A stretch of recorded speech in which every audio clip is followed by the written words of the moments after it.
Baik, bismillahirrahmanirrahim. Assalamualaikum warahmatullahi wabarakatuh. Selamat pagi, salam sejahtera untuk kita semua.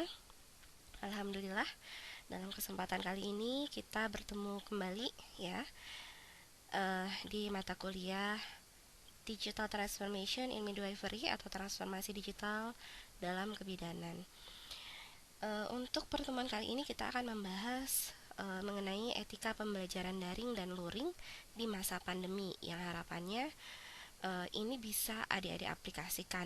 Meskipun sebetulnya sudah ya secara teknis adik-adik dengan kemarin-kemarin atau sebelum pertemuan kali ini sudah mempraktikkan perkuliahan secara daring di mata kuliah lain ya, maupun juga ada juga yang secara luring ya, jadi daring atau dalam jaringan atau yang disebut dengan online, dan luring atau luar jaringan atau yang disebut dengan offline ya, terutama di masa pandemi. Jadi keduanya sebetulnya adik-adik sudah melakukan, namun pada materi atau pertemuan kali ini Ibu ingin menekankan beberapa hal yang fokus di etika dan di masa pandemi.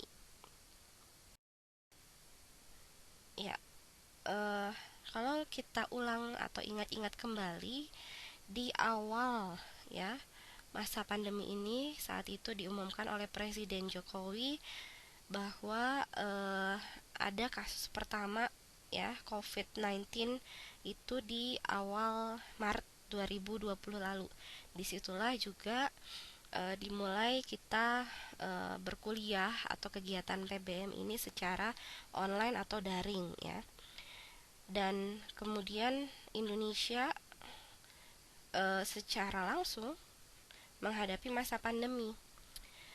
Pada saat itu juga seluruh sektor kehidupan lumpuh ya, terutama tidak bisa ditampik adalah sektor bidang pendidikan. Di seluruh satuan pendidikan dari yang paling dasar, PAUD, TK, SD, SMP, SMA sampai dengan pendidikan tinggi. Dan pada saat itu seluruh satuan pendidikan tersebut memasuki akhir semester genap dan akan menghadapi masa penilaian akhir ya. Meskipun kalau yang dulu mungkin adik-adik alami UN, meskipun saat kelulusan di tahun tersebut atau tahun ini tidak ada UN ya, meskipun tidak ada pandemi gitu. Namun ya itu tetap ada momen yang penting di situ. Jadi di saat penting menghadapi kendala yang cukup besar. Nah, yang kemudian diikuti dengan penerimaan peserta didik baru atau PPDB ya. Ini mungkin yang kemarin adik-adik bisa rasakan langsung perbedaannya saat menjadi panitia bikar ya. Berbeda sekali saat adik-adik waktu itu menjadi mahasiswa baru dan adik kelasnya yang sekarang menjadi mahasiswa baru ya. Jadi tidak hanya sebagai peserta, adik-adik sudah mengalami bagaimana mengelola suatu event dalam pendidikan, dalam ranah pendidikan, meskipun itu di ekstra di luar kurikulum, tapi terasa ya harus kita putar otak gitu. Jadi itu memberikan dampak di bidang pendidikan. Nah, pada saat itu juga Kementerian Pendidikan dan Kebudayaan menyikapi kondisi tersebut dengan merelokasi anggaran Kemendikbud yang tadinya fokus hanya di bidang pendidikan saja, dibagi ya ke ranah penanganan penyebaran COVID dalam rangka pemberian komunikasi, informasi, edukasi, peningkatan kapasitas rumah sakit ya, ada anggaran pendidikan yang dilimpahkan ke sana, kemudian pengadaan rapid test, dan juga termasuk mungkin yang saat ini adik-adik merasakan atau tidak ya, seperti pembagian pulsa atau kuota ya. Jadi itu semua secara darurat dialihkan anggarannya. Nah, kemudian di saat yang bersamaan pada akhirnya terutama dalam menjelang di tahun ajaran baru 2020-2021 ini, Kemendikbud bersama dengan 3 kementerian lainnya, yaitu Kementerian Agama, Kementerian Kesehatan, dan Kementerian Dalam Negeri, kemudian menyusun panduan penyelenggaraan pembelajaran. ya. Jadi kita sedikit recall mengenai awal ya, kenapa sampai ada PBM secara daring yang masif, yang secara besar-besaran.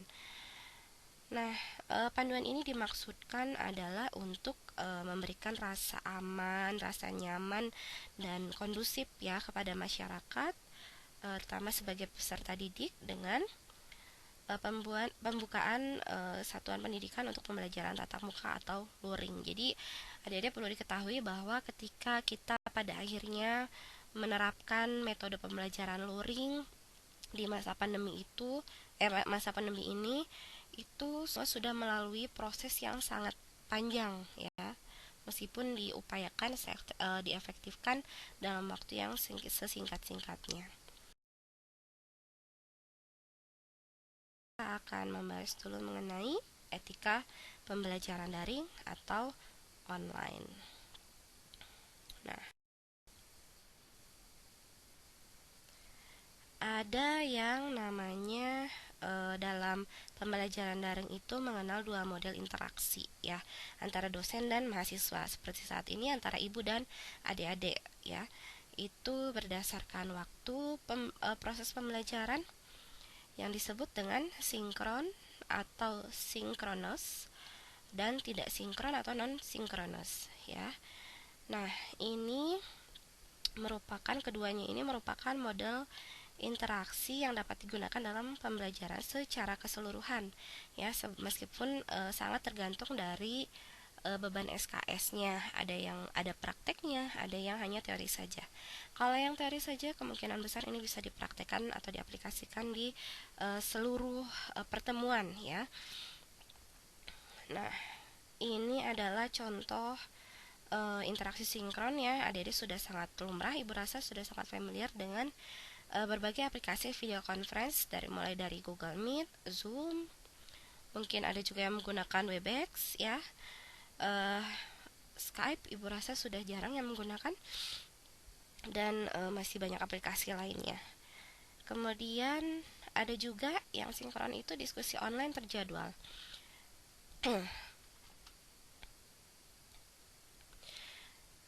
Untuk diskusi online terjadwal seperti WhatsApp Group, kemudian Learning Management System milik fakultas ya, atau milik Dharma Husada misalnya secara keseluruhan di institusi tersebut. Kemudian ini ada salah satu di universitas universitas tertentu yang memiliki aplikasi sendiri seperti di Brawijaya ya. Kemudian Google Classroom yang mirip seperti LSM kita. Kemudian apalagi ya, adalah cukup banyak platform untuk online discussion ya. Tentu adik-adik sudah melakukan semua dengan Pak Irfan ya ibu rasa.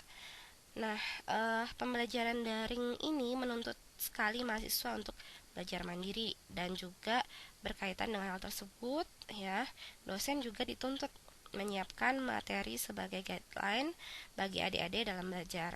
Guideline ini juga sudah disampaikan, salah satunya adalah berupa RPS ya, yang diunggah mungkin oleh Pak Irfan untuk mata kuliah ini. Mungkin ibu lupa ya, apa di WhatsApp group atau di LMS mungkin ya.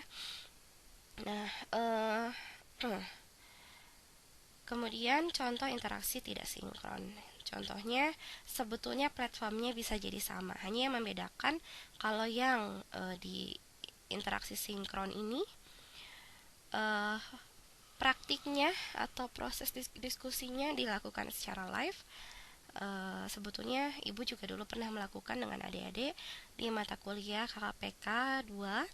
Jadi adik-adik ibu sampaikan videonya di YouTube, dan secara sinkron kita berdiskusi di Google Classroom ya waktu itu kalau tidak salah. Real time. Pada saat itu juga kita berbicara atau berdiskusi langsung, berbalas chat di aplikasi Google Classroom di kolom komentar ya. Dan kalau yang tidak sinkron, bedanya hanya di waktunya saja ya. Mungkin adik-adik bisa bertanya di platform tersebut, namun mungkin ada waktu tertentu yang dijadwalkan bagi ibu untuk menjawab diskusinya. Dan untuk interaksi tidak sinkron ini dipilih untuk lebih memicu motivasi belajar mahasiswa ya. Jadi terkadang eh, kalau di aplikasi sinkron atau interaksi sinkron itu eh, kita waktunya sangat terbatas. Sedangkan kalau yang tidak sinkron, adik-adik memiliki waktu lebih banyak untuk mengkaji literatur ya atau sumber referensinya. Dan dalam kondisi darurat, dosen tidak menggunakan semua interaksi dalam model sinkron ya seperti saat ini. Karena keterbatasan kekuatan sinyal internet ya tentu akan berbeda menggunakan Zoom misalnya dengan menggunakan YouTube gitu. Juga ya dialami sebetulnya tidak hanya oleh mahasiswa tapi juga oleh dosen ya untuk setiap kendala di uh, pembelajaran daring ini.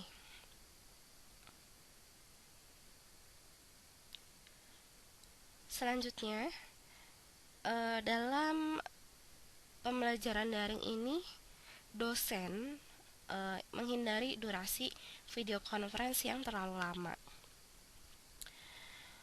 karena interaksi sinkron dengan video conference ini menggunakan contohnya ya menggunakan entah itu Google Meet, Zoom atau Skype dan lain-lain atau sejenisnya ya sangat membutuhkan ketersediaan jaringan internet yang memadai.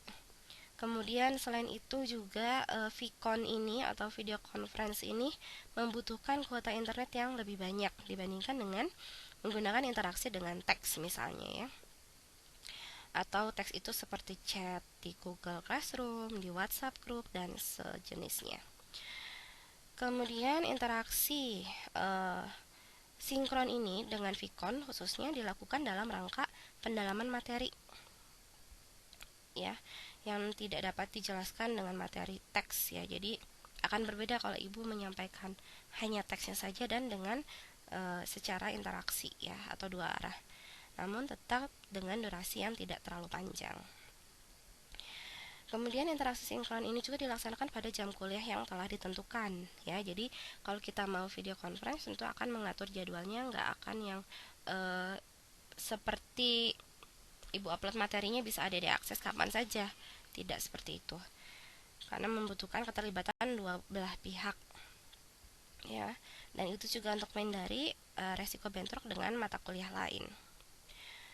Kemudian penggunaan Vicon ini dapat digunakan dalam kondisi terbatas seperti kegiatan seminar ya.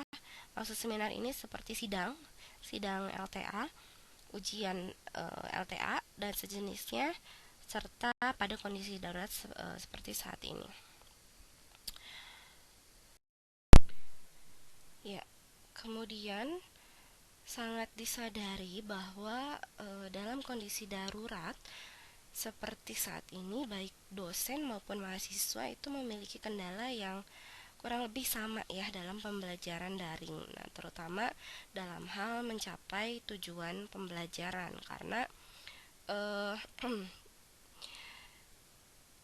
sangat banyak faktor ya yang menjadi kendala ketika kita baik itu dosen maupun mahasiswa melakukan proses pembelajaran melalui eh, melalui jaringan ya atau secara online.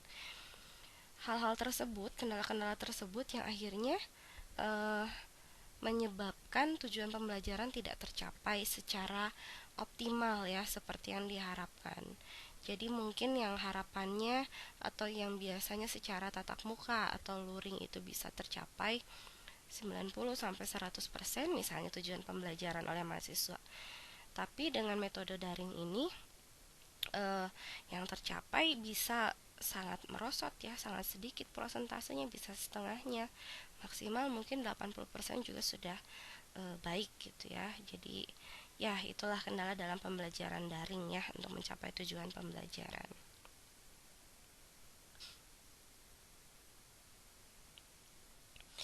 Kemudian dari sekian banyak kendala tersebut ya, tetap saja dalam kegiatan pembelajaran ini kebutuhan material ajar dalam pembelajaran daring ya tetap harus sesuai dengan RPS ya yang sudah disampaikan di awal perkuliahan gitu, sudah disusun oleh dosennya.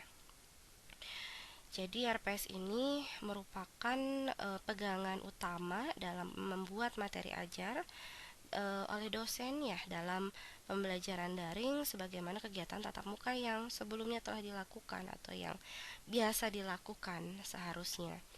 Dan dalam kondisi darurat, materi yang selama ini telah dimiliki oleh ibu atau oleh dosen misalnya, itu bisa diupload atau kemudian ya kami upload di LMS 3DHB misalnya seperti Spada atau platform lainnya seperti Google Classroom. Kemudian ada yang di-share melalui WhatsApp grup ya atau melalui email ke mahasiswa gitu. Jadi gimana saja caranya yang penting materi tersebut bisa diakses oleh mahasiswa. Nah, materi ajar inilah yang nanti bisa diakses oleh mahasiswa kapan saja dan di mana saja ya. Jadi harapannya ya materi ajar tadi bisa memicu motivasi adik-adik untuk belajar secara mandiri. Dan syukur-syukur ya bisa didiskusikan dengan dosen secara sinkron ketika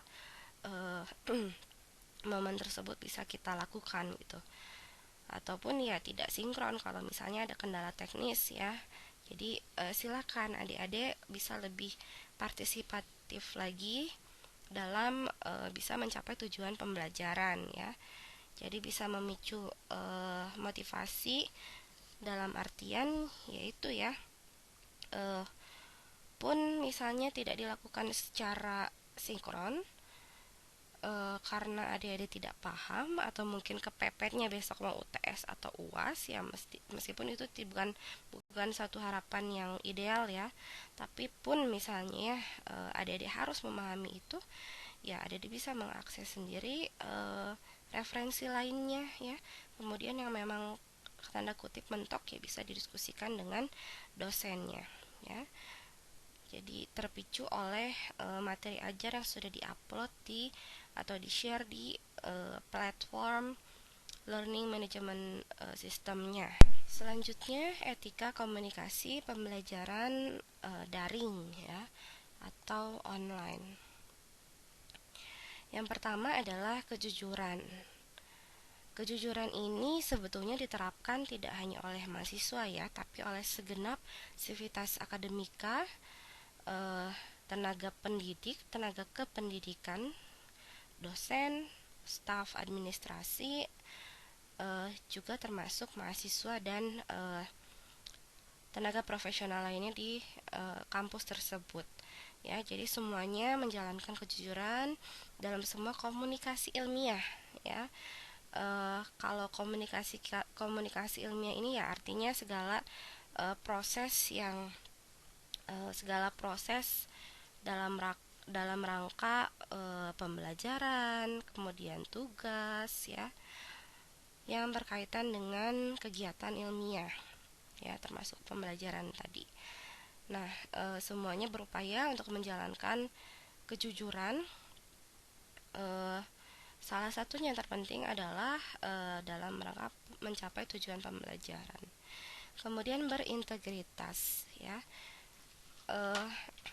Ini juga diterapkan oleh semua sivitas akademika yang berupaya untuk menepati janji dalam kesepakatan, bertindak secara tulus ya, tidak ogah-ogahan meskipun malas ya, tapi sadar memiliki kewajiban ya sudah dilakukan secara tulus dan menjaga konsistensi pikiran dan tindakan, konsisten dilakukan terus-menerus ya. Tidak hari ini rajin, besoknya ogah-ogahan, besoknya rajin, lusanya lagi tidak dilakukan, tidak dikerjakan tugasnya. Ya, itu berintegritas. Kemudian adalah objektif. Menekankan objektivitas dalam berkomunikasi, yaitu terus berupaya untuk menghindari bias ya atau subjektivitas, ketidakadilan akibat subjektivitas dalam semua komunikasi ilmiah ya. Jadi ini memang yang utama adalah dalam rangka atau dalam proses pembelajaran dan juga tidak terlepas dari visi misi dari pendidikan tinggi tersebut. Kemudian keterbukaan. Ya, jadi keterbukaan ini adalah dalam berbagi informasi, kemudian berbagi ide atau menyampaikan ide, penggunaan peralatan, kemudian juga sumber daya manusia, sumber daya keuangan, kemudian bersikap terbuka untuk kritik dan ide-ide baru. Ya, jadi kritik itu diterima, ide baru itu diterima. Tinggal selanjutnya opsinya adalah antara setuju dan tidak setuju. Ya, kalau setuju dilakukan, rencana selanjutnya tidak setuju ya tinggal disampaikan argumennya ya. Itulah kegiatan dalam rangkaian kegiatan dalam komunikasi ilmiah. Kemudian menghargai kekayaan intelektual ya. Ini akan ada diterapkan terutama saat tingkat akhir mungkin ya, penyusunan laporan tugas akhir.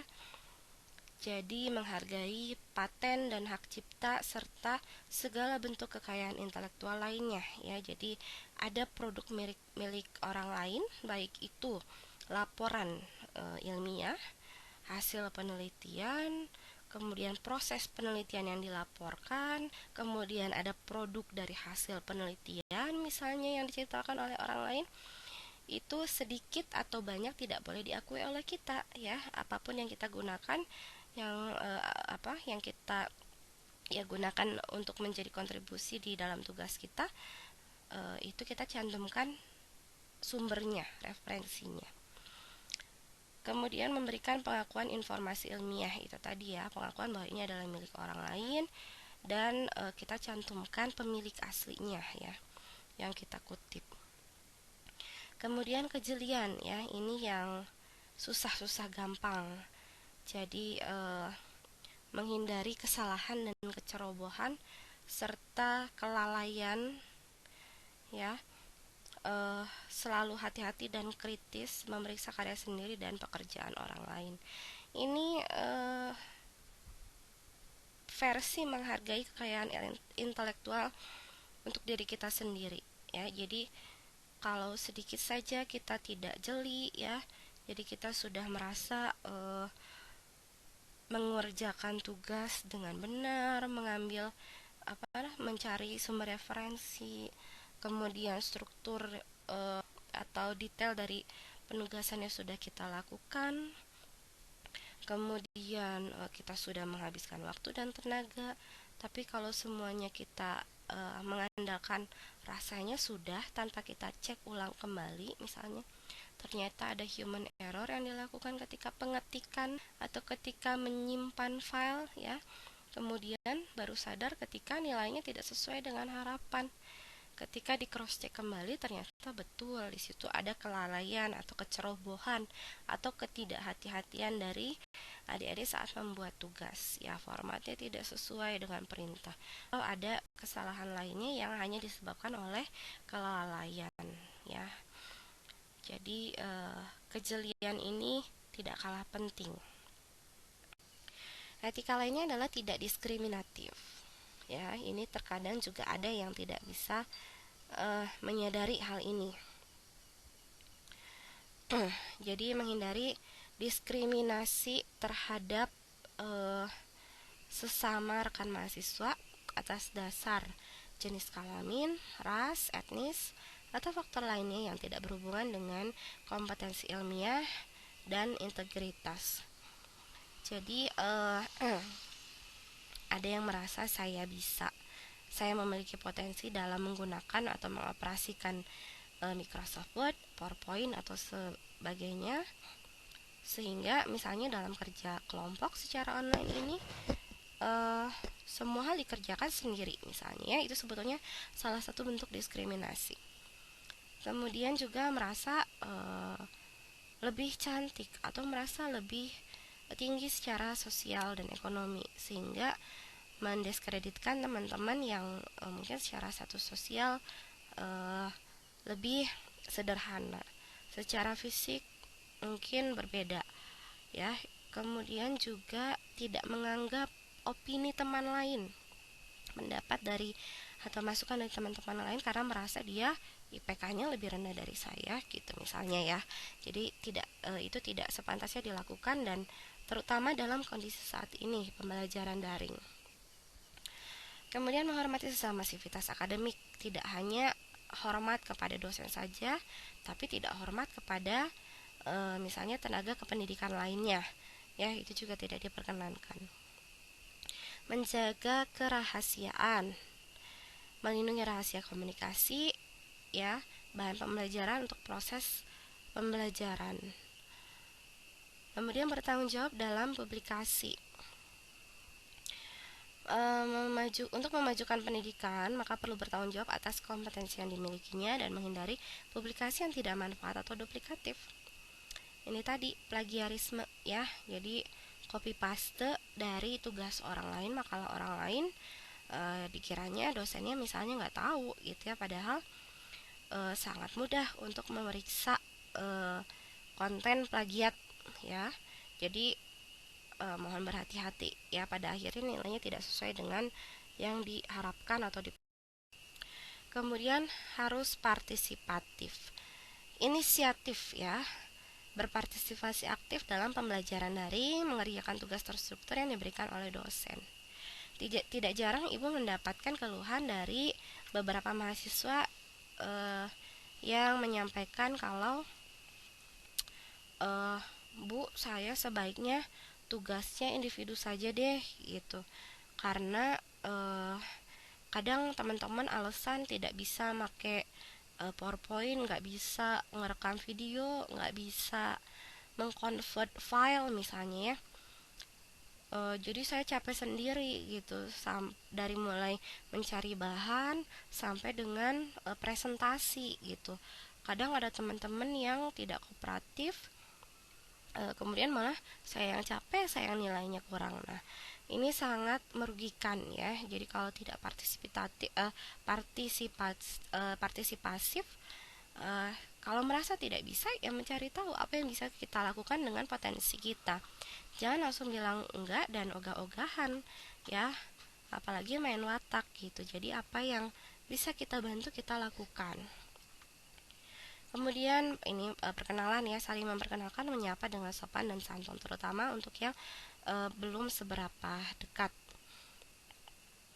Kemudian menggunakan kata dan kalimat bahasa yang baik, volume suara, nada bicara, intonasi suara, dan kecepatan bicara yang baik serta mudah dipahami. Inilah di era bukan di era pandemi, di masa pandemi ini kita mengandalkan komunikasi melalui media daring, di mana kita hanya menilai berdasarkan tanda baca ya, salah satunya. Terkadang banyak yang salah menginterpretasikan misalnya nada bicara teman-temannya melalui chat karena salah tanda baca ya. Itu yang sering ibu alami gitu.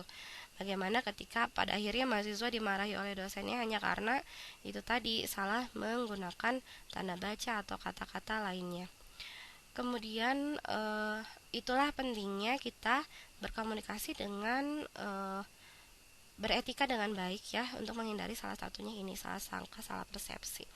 Gunakan bahasa Indonesia yang baik dan benar, tanda baca yang betul ya, sehingga tidak ada kesalahpahaman. Seperti perkara ya, A-nya ya cukup satu saja, karena untuk mungkin yang berbeda generasi dengan ya A-nya 2 atau lebih, apalagi itu dikiranya mengejek, dikiranya berteriak gitu. Kemudian pakaian ya, ada masanya seperti di Vicon itu harus menggunakan pakaian sopan dan pantas ya, meskipun adik-adik diperkenankan memakai baju bebas sehari-hari di rumah, tapi gunakanlah yang sepantasnya untuk bertemu dengan dosen ya. Jangan menggunakan misalnya tank top ya, atau baju tidur, atau tidak sisiran misalnya, nggak pakai kerudung atau jilbab. Kemudian juga atasannya panjang, bawahannya pendek tapi pakai kerudung gitu ya. Kadang ada yang kelupaan lagi Vicon tiba-tiba berdiri padahal pakai celana pendek misalnya, padahal menggunakan jilbab. Nah, itu juga sebetulnya kurang pantas. Ini yang tidak kalah penting adalah tetap semangat ya selama pembelajaran daring ini. Cari hal-hal yang bisa memotivasi kita, mengingatkan adik-adik mengikuti pembelajaran secara daring. Kemudian ada baiknya menyapa dengan senyuman, ya entah itu misalnya kelihatan sama temennya atau enggak. Juga menggunakan kata-kata yang bisa memotivasi sesama. Gesture atau gerak tubuh, menggunakan gerak tubuh yang sopan dan wajar. Kadang misalnya kalau ibu interaksi dengan adik-adik mahasiswa di Vicon itu terlihat gitu dari mimik wajahnya, dari sikap tubuhnya tidak semangat, meskipun sebetulnya karena ibu nggak tahu ya apa sakit badan atau misalnya pegel posisi duduknya yang kurang baik gitu ya, sehingga gesture badannya menunjukkan kalau dia tidak semangat. Itu juga mempengaruhi suasana hati dosen sebetulnya, Dede. Jadi dosen juga langsung berpikir introspeksi, apakah mungkin cara belajar kita yang kurang tapi kok terus-terusan, atau mungkin memang mahasiswanya nggak suka sama dosennya gitu ya. Jadi gunakanlah gerak tubuh yang sopan dan wajar. Ketika menjawab dosen ya jangan sambil eh, misalnya topang dagu gitu ya, menjaga sikap dan tingkah laku yang baik misalnya. Ya apalagi kalau merokok itu sudah keterlaluan ya, tidak meninggalkan pertemuan tanpa izin. Ya ketika seperti saat ini misalnya Vicon, ibu tanya responnya, tentu mahasiswanya nggak ada gitu misalnya. Apalagi kalau daring sambil nelpon, sambil ngobrol, sambil etika yang sangat tidak diperkenankan.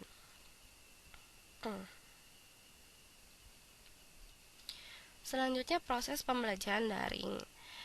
Dalam melakukan pembelajaran daring, maka kita akan menggunakan fasilitas daring ya. Proses pembelajaran daring ini dapat memanfaatkan aplikasi online yang ada.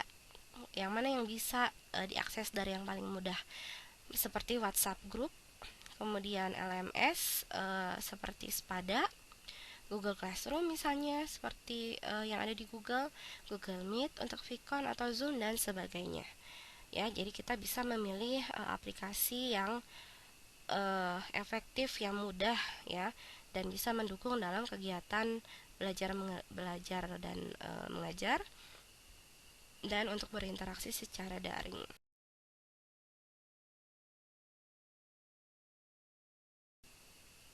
Pelaksanaan seminar dan ujian menggunakan daring ya. Jadi ini sebetulnya lebih general lagi. Secara umum pelaksanaan seminar dan ujian mahasiswa ini dilakukan seperti yang biasa dilakukan saat tatap muka ya.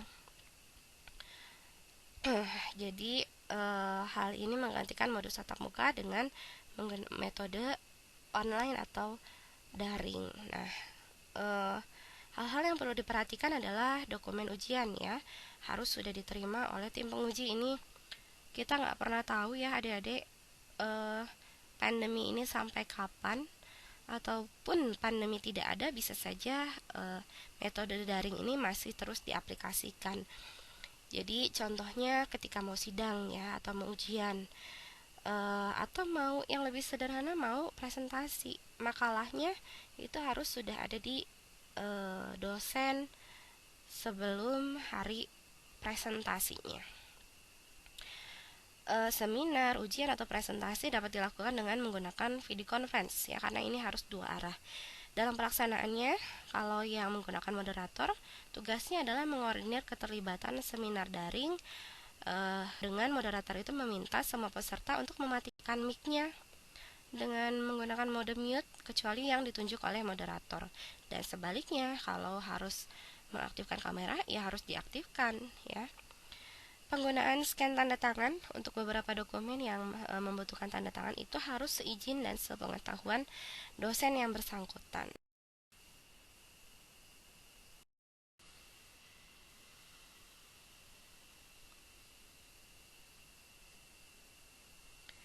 Ini oke, ini seharusnya luring ya. Jadi oke, ibu agak jadi bingung sendiri sama PowerPoint sendiri. Judulnya sepertinya belum ibu ganti. Jadi ini adalah masa transisi ya, untuk pembelajaran luring ini, masa transisi dan kebiasaan baru ya. Pembelajaran untuk tatap muka di satuan pendidikan, contohnya Stikes ya. Kalau yang ada di daerah zona hijau dilaksanakan melalui dua fase. Ada masa transisi dan ada masa kebiasaan baru ya, yang sebetulnya kita sudah ada di fase yang kedua. Jadi kalau di masa transisi itu di 2 bulan sejak dimulainya pembelajaran tatap muka, kemudian jadwal pembelajaran itu dengan pembagian rombongan belajar. Nah ini sebetulnya sudah diaplikasikan saat adik-adik kemarin di KKPK 2 ya, yaitu dengan kita praktikum di lab tapi dibagi kelompok ya, dibagi 2 shift misalnya. Itu ditentukan oleh kampus dan tetap memperhatikan kondisi kesehatan, keselamatan mahasiswa ya sebagai warga satuan pendidikan, juga dosen. Kemudian di masa kebiasaan baru yang sekarang ini, setelah masa transisinya tadi selesai, kalau misalnya masih dikategorikan daerah zona hijau, maka bisa dibilang masuk ya.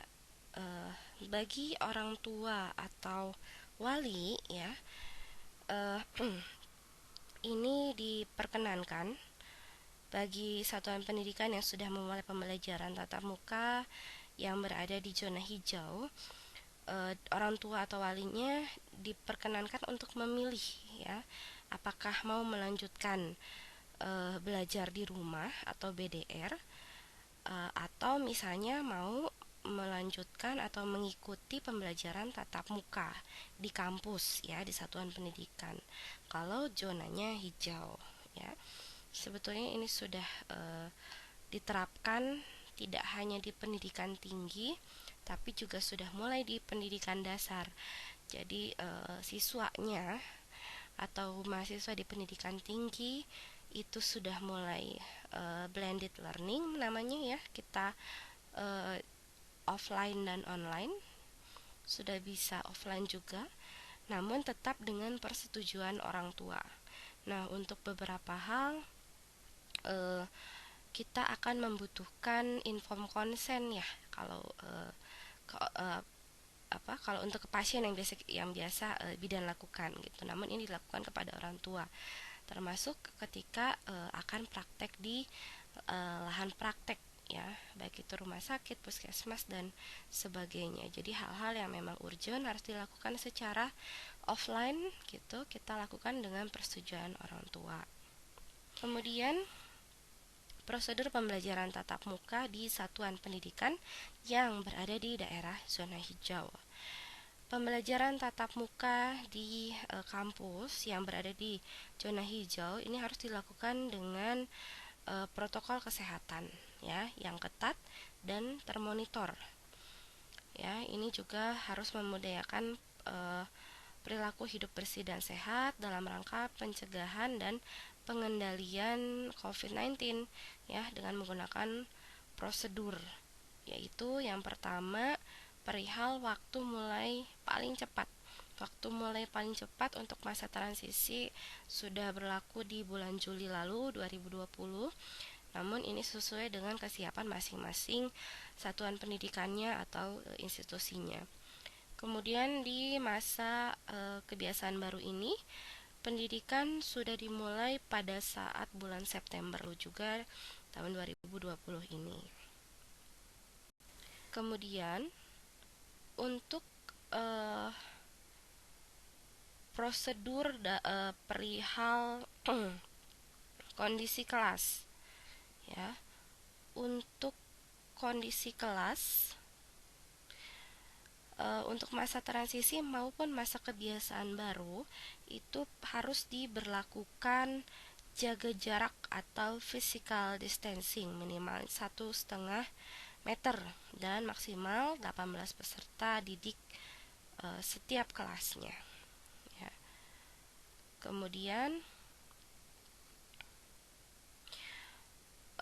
untuk prosedur perihal jumlah hari, kemudian jam pembelajaran tatap muka dengan pembagian rombongan atau shift ya. Jadi di masa transisi maupun kebiasaan baru ini ditentukan oleh kampus dengan tetap mengutamakan kesehatan dan keselamatan warga satuan pendidikan. Jadi bisa dibilang ada aturan tersendiri secara otonomi di masing-masing satuan pendidikan atau masing-masing kampusnya, yang mana yang dianggap boleh dilakukan untuk tatap muka, ya. Eh, Indikasinya seperti apa itu dirumuskan oleh masing-masing institusi pendidikan. Kemudian prosedur untuk perihal perilaku wajib di seluruh lingkungan satuan pendidikan. Pada masa transisi maupun masa kebiasaan baru itu sama, wajib menggunakan masker kain 3 atau 2 lapis yang di dalamnya diisi tisu dengan baik, ya, serta diganti setiap 4 jam atau ketika terasa lembab. Nah, ini peraturannya kemudian saat ini mulai berganti, ya. Kita wajib menggunakan masker dengan SNI, masker medis, ya. Namun hal ini juga sebetulnya belum belum secara merata dilakukan oleh seluruh masyarakat, ya, tidak hanya mahasiswa saja karena banyak faktor yang menjadi kendala. Kemudian wajib cuci tangan pakai sabun atau CTPS, ya, menggunakan air mengalir dan selalu membawa hand sanitizer. Kemudian menjaga jarak minimal 1,5 meter dan tidak melakukan kontak fisik seperti bersalaman dan cium tangan. Kemudian menerapkan etika batuk atau bersin, ya, dengan menggunakan siku atau menggunakan tisu, ya. Terlebih lagi sebetulnya itu semua tidak perlu dilakukan kalau kita menggunakan masker. Kemudian untuk prosedur dengan perihal kondisi medis warga satuan pendidikan, ya, dalam hal ini ya Civitas Akademika. Masa transisi sama dengan masa kebiasaan baru, itu harus sehat dan jika mengidap penyakit penyertas atau komorbid, ya, dan harus dalam kondisi terkontrol. Kemudian tidak memiliki gejala COVID-19 termasuk pada orang yang serumah dengan Civitas Akademika tersebut. Kemudian untuk prosedur perihal kantin, ya. Ini pada masa transisinya kantin tidak diperbolehkan untuk beroperasi, ya. Jadi warga satuan pendidikannya atau Civitas Akademika disarankan untuk membawa bekal makanan atau minuman dengan menu gizi seimbang. Untuk masa kebiasaan baru saat ini boleh operasi namun dengan menjaga protokol kesehatan. Kemudian prosedur untuk perihal kegiatan olahraga dan ekstrakurikuler. Di masa transisi lalu itu tidak diperbolehkan dan disarankan untuk melakukan aktivitas fisik di rumah. Jadi tetap melakukan aktivitas fisik tapi di rumah. Kemudian di masa kebiasaan baru saat ini tidak diperbolehkan kecuali kegiatan yang menggunakan alat yang dipegang oleh banyak orang dan dipegangnya bergantian penggunaan alatnya dalam waktu yang singkat. Jadi tidak ada waktu untuk virusnya, kalau untuk antisipasi COVID-19 ini virusnya mati, ya, atau tidak memungkinkan penerapan jaga jarak minimal 1,5 meter tadi seperti olahraga basket, voli, ya, yang pasti berbenturan antara peserta olahraganya. Prosedur kegiatan untuk perihal kegiatan selain pembelajaran. Nah, untuk masa transisi tidak diperbolehkan, ya, selain pembelajaran seperti misalnya untuk di sekolah dasar seperti orang tuanya menunggu peserta didik di satuan pendidikan, di lingkungan kelas, lingkungan sekolah, bahkan tidak diperbolehkan istirahat di luar kelas. Istirahat harus di dalam kelas dengan tetap mengatur jarak. Kemudian tidak diperkenankan ada pertemuan orang tua dan peserta didik maupun pengenalan lingkungan satuan pendidikan dan sebagainya. Untuk di masa kebiasaan baru ini diperbolehkan dengan menjaga protokol kesehatan. Oke. Ya. Jadi ini adalah ketentuan untuk kecukupan ruang terbuka dan saluran udara untuk memastikan sirkulasi yang baik ya, seperti pengaturan ruang kelas. Di sini terlihat jaraknya ke samping, ke belakang, ke depan itu minimal 1,5 meter. Kemudian ada ventilasi yang cukup dan ada fasilitas cuci tangan pakai sabun. Ini tidak saklek ya, harus ada di dalam kelas. Tapi misalnya seperti di lantai 1 atau lantai 2 harus ada fasilitas tersebut. Tapi yang wajib ada di dalam kelas adalah ventilasi dan jarak tempat duduk.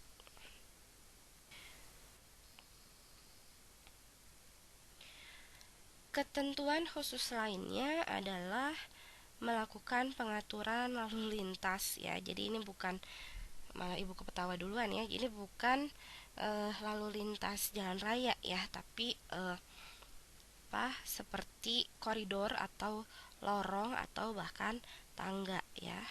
Ini tidak, jika tidak memungkinkan, harus memberikan batas pemisah ya.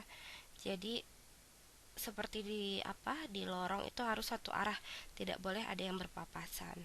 Jika tidak memungkinkan, gunakan pemisah atau penanda arah jalur di lorong atau koridor dan tangga. Nah, jadi semua hal ini juga sangat butuh kesadaran dari warga satuan pendidikannya ya. Kemudian menerapkan mekanisme pencegahan perundung ya. Ini sangat penting. Tadi ada di prinsip pembelajaran daring juga sebetulnya. Jadi tidak diperkenankan siapapun melakukan bullying ya. Pencegahan perundungan bagi warga satuan pendidikan yang terstigma COVID-19 sesuai dengan Permendikbud nomor 82, ada permennya tahun 2015 tentang pencegahan dan penanggulangan tindak kekerasan di lingkungan satuan pendidikan. Ya, untuk itu disiapkan layanan bantuan kesehatan jiwa dan psikososial bagi seluruh warga satuan pendidikan dengan tata cara sebagai berikut, yaitu ada guru BK atau bimbingan konseling atau tenaga profesional bimbingan konseling atau pendidik lainnya sebagai pihak bimbingan konseling ya, juga sebagai penanggung jawab dukungan psikososial di satuan pendidikan atau kampus, yaitu ada pusat panggilan 119 ya, bukan 911, atau 119 dengan extension nomor 8. Kemudian ada himpunan psikologi Indonesia yang bisa dihubungi melalui link tersebut. Kemudian ada perhimpunan dokter spesialis kedokteran jiwa Indonesia dengan link sebagai berikut. Kemudian juga ada telepon pelayanan sosial anak ya, atau TEPSA di nomor 1500 atau 1500771, atau dengan email tepsa.indonesia@gmail.com. Serta juga ada dinas sosial atau dinas pemberdayaan perempuan dan perlindungan anak setempat ya. Nah, dalam hal ini peran tim kesehatan dan kebersihan juga tidak kalah pentingnya, sangat dibutuhkan ya. Jadi dalam masa pandemi ini, perannya salah satunya adalah melakukan screening ya, atau penapisan dan melaporkan jika ada warga satuan pendidikan yang mengalami gejala umum sebagai berikut ya. Seperti suhu badan lebih dari 37,3 derajat Celcius. Namun sebetulnya sekarang sudah ada peraturan yang lebih baru. Nanti adik boleh mengkaji lagi referensi terbarunya. Kemudian mengalami gejala batuk, sesak nafas, sakit tenggorokan, atau pilek. Nah, jika ada warga satuan pendidikan yang memiliki gejala tersebut, wajib diminta untuk kembali ke rumah untuk isolasi mandiri selama 14 hari. Jika gejala memburuk, dibawa ke fasilitas pelayanan kesehatan terdekat.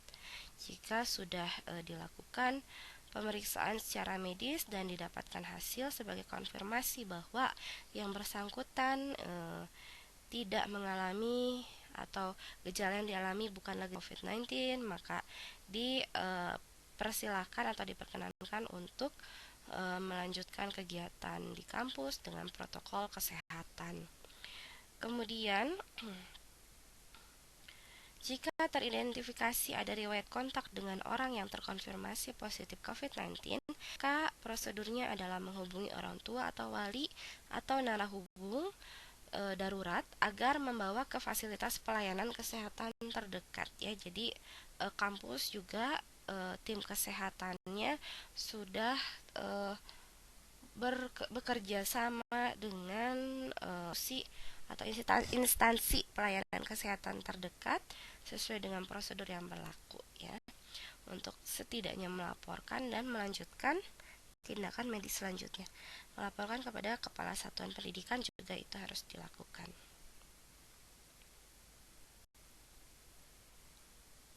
Kemudian ketentuan di jenjang pendidikan tinggi ya. Jadi semua pimpinan pendidikan tinggi di semua zona manapun itu hanya dapat mengizinkan